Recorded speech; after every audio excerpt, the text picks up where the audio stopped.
Hello everyone, welcome to back my channel. I hope everyone is having a wonderful day. Before starting the video, please go ahead and hit the subscribe button and give this video a thumbs up. The bold and the beautiful spoilers for Tuesday, April 29, 2025 are here. In tomorrow's episode, fans can expect Katie Logan, Heather Tom, to demand the truth from Daphne Rose, Muriel Hilaire. Meanwhile, Ridge Forrester, Thorsten Kaye, confronts Eric Forrester, John McCook, about the showstopper scheme. In tomorrow's episode, fans can expect Ridge to confront his father about the stunt he pulled at the fashion show. While Brooke Logan, Catherine Kelly Lang, showing up in the showstopper did save the show, it's now giving her the wrong idea.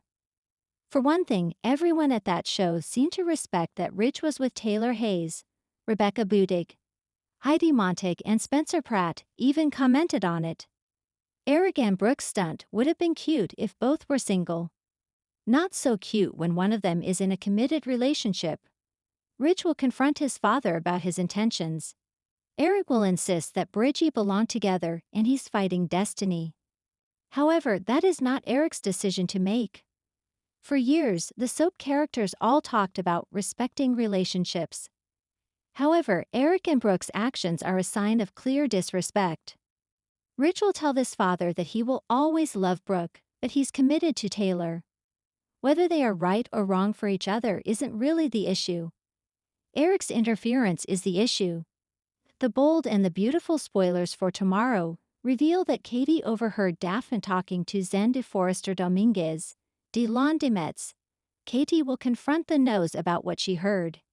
In fact, a preview clip shows a furious Katie calling out Daphne for only being at Forrester Creations to do Steffi Forrester Finnegan's, Jacqueline Massin's Wood, dirty work.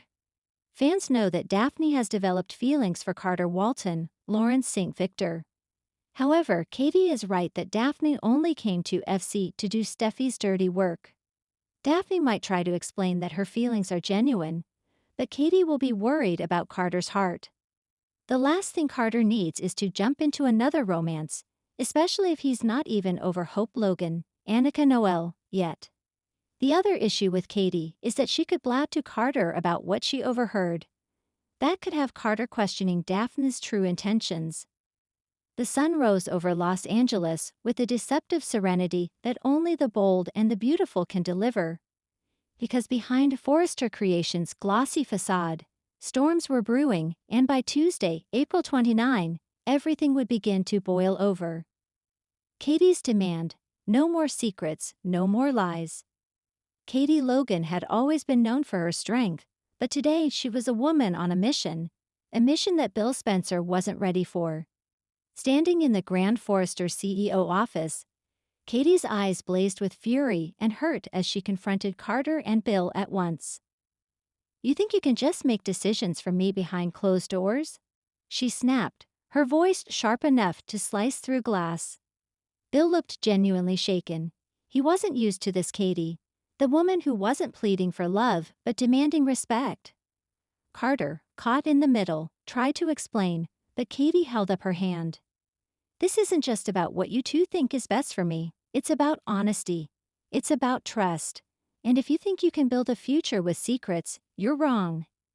KT had overheard part of Carter and Bill's earlier conversation, one they foolishly thought was private, about shielding her from something involving Will and Bill's past misdeeds. "I want the truth, Bill. About Will, about Spencer Publications, about every single thing you're hiding," Katie demanded, her voice trembling with emotion. "And if you can't give me that, maybe you don't deserve me at all." Bill, always the tough tycoon, found himself cornered by the one woman he truly feared losing. Carter, meanwhile, felt his guilt deepen. He had harbored feelings for Katie, but his loyalty to her happiness had led him to ally with Bill. A move that now looked dangerously close to backfiring. Katie wasn't finished. "I deserve a life where I'm not the last to know. I deserve a man who will never make decisions for me, but with me." Her ultimatum hung heavy in the air. Tell her everything, or lose her forever. Ridge's confrontation. The son he thought he knew. Across town, at the Cliff House, Ridge Forrester stood before his son, Thomas Forrester, with a look of disbelief that quickly hardened into something darker, disappointment. "You lied to me, Thomas," Ridge said, voice low but deadly. Thomas, recently back in Los Angeles after another self-imposed exile, looked exhausted. He had tried to stay clean, to be better, but old habits had a way of creeping back in, especially when family expectations weighed him down like chains. "I didn't lie," Thomas argued weakly. "I just didn't tell you everything." "That's a lie of omission, Thomas. We talked about honesty. We talked about rebuilding trust. And now I find out from Hope, Hope of all people, that you're hiding something about the new HFTF line." Hope had come to Ridge earlier that day, her conscience too burdened to stay silent. She confessed that Thomas had manipulated sales figures to make the relaunch look better than it was. It wasn't just ambition, it was desperation. Ridge's heart cracked a little more with every word. "After everything we've been through, after Caroline, after Emma, after everything, you promised me you'd never do this again," Ridge said, his voice hoarse with emotion. Thomas hung his head, guilt radiating from him like a second skin. "I just wanted to prove that I could be trusted again, that Hope and the company could depend on me." "By lying, by faking numbers," Ridge shot back. "That's not proving anything, Thomas. That's just proving everyone right who said you couldn't be trusted." Thomas's fists clenched at his sides. He wanted to explain, to justify, but there was no justification that would make this better. Ridge took a step closer, voice trembling with rage. "If I can't trust you at Forrester Creations, how can I trust you at all?" The words hit Thomas harder than any punch could have. It wasn't just about the company. It was about family, about loyalty, about everything Thomas had promised to rebuild. And now, Ridge was looking at him like he was nothing more than a liability. "You need to fix this," Ridge said, finality in his tone. "You need to fix it, or you're out. Of the company, and maybe out of my life, too." Thomas looked up sharply, eyes wide with fear, but Ridge was already turning away, leaving his son to stare after him, broken once again. Eric justifies. The king defends his throne. Back at the Forrester mansion, Eric Forrester sat in the sunlit living room, facing a tribunal of sorts. Brooke Logan, Donna Logan, and even Steffi Forrester had gathered, each demanding answers. Eric's recent decision to reassert control at Forrester Creations, bypassing Ridge and even undermining Steffi's authority, had rocked the family to its core. "You can't just override everyone because you're the patriarch," Brooke argued, her voice full of pleading and frustration. Eric, calm but stern, lifted his glass of scotch. "I built this company, Brooke. Where the foundation is cracking, the builder has the right, no, the responsibility, to step in." Donna shifted nervously.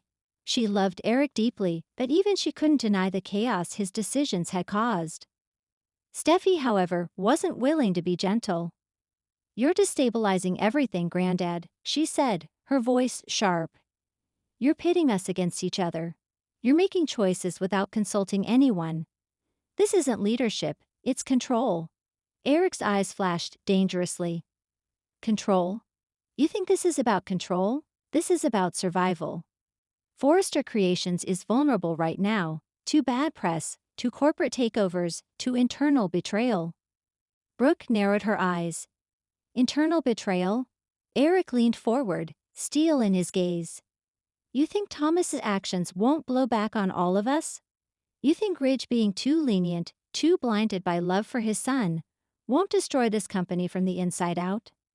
The room fell silent. Eric's words, though harsh, struck a nerve.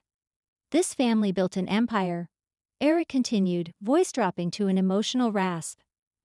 "I won't watch it burn because some of you are too sentimental to make the hard decisions." Donna reached out, touching his arm gently. "Eric, no one's saying you don't have a right to be concerned. But you can't do this alone. You can't alienate everyone who loves you." For a brief moment, a shadow passed over Eric's face. a flicker of vulnerability, of loneliness. Losing his health battle months ago had changed him. Even if he had physically recovered, emotionally he was different. He feared death. But more than that, he feared being forgotten. If I don't act now, Eric said quietly, there won't be anything left to save.